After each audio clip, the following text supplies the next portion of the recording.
relève du champ du travail social. Il a acquis cette légitimité dans ce secteur professionnel en développant une spécificité d'intervention qui est basée sur une connaissance des différents champs de la vie quotidienne. Cette expertise est en fait son cœur de métier. Ces connaissances lui permettent en fait d'accompagner des personnes, des familles et des groupes de manière pragmatique et concrète. Quelques exemples: l'aide à la gestion du budget, des conseils en santé, en alimentation, en achat d'équipements, également dans l'organisation des loisirs, l'accès aux droits, l'insertion sociale et professionnelle évidemment. Si l'éducation budgétaire est une des expertises du CESF, s'y ajoutent des principes d'écologie et de développement durable, des préoccupations qui n'ont pas attendu d'être à la mode pour faire partie du champ d'intervention du CESF. Il s'agit pour les CESF de favoriser la promotion des personnes, leur participation et leur mobilisation autour de projets individuels et collectifs. Il s'agit aussi de contribuer au développement du lien social et familial, à la lutte contre l'isolement et bien sûr à l'inclusion sociale, à l'insertion professionnelle, à l'autonomie des personnes et surtout à l'exercice de leur citoyenneté.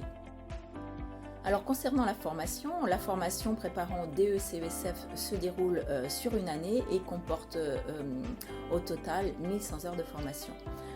540 heures de formation théorique en établissement de formation bien sûr et 560 heures de formation pratique sur site qualifiant, l'équivalent de 16 semaines de formation.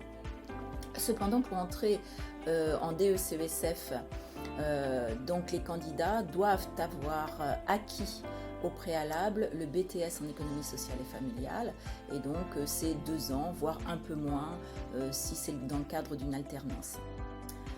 À l'IRTS Poitou-Charentes, nous ne proposons que la 3e année, le BTS et en plus dans le cadre de l'apprentissage uniquement et avec un partenariat avec l'Institut de Richemont.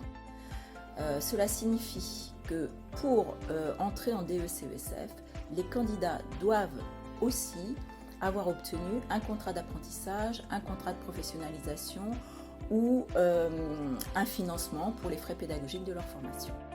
Alors, la formation théorique se déroule alternativement entre l'Institut de Richemont et l'IRTS, avec environ 1 à 2 semaines par mois de cours théoriques. Donc les étudiants vont avoir différents lieux de formation pratique et théorique. Elle se décompose en 4 domaines de formation. DF1 qui est autour de l'expertise de la vie quotidienne, qui fait 140 heures. Le DF2 sur les interventions, tout ce qui est l'intervention sociale, 250 heures, les méthodologies de l'intervention notamment. Le DF3 qui est la communication, les écrits professionnels et langue vivante, donc 40 heures et 20 heures. Alors pour les langues vivantes, nous proposons un voyage d'études d'1 semaine dans une capitale européenne. C'est un peu la spécificité de nos centres de formation. C'est une richesse, cette formation, à partir du moment où elle est proposée en alternance, parce que c'est une plus-value alors à la fois pour les apprentissages mais aussi pour l'insertion professionnelle des étudiants.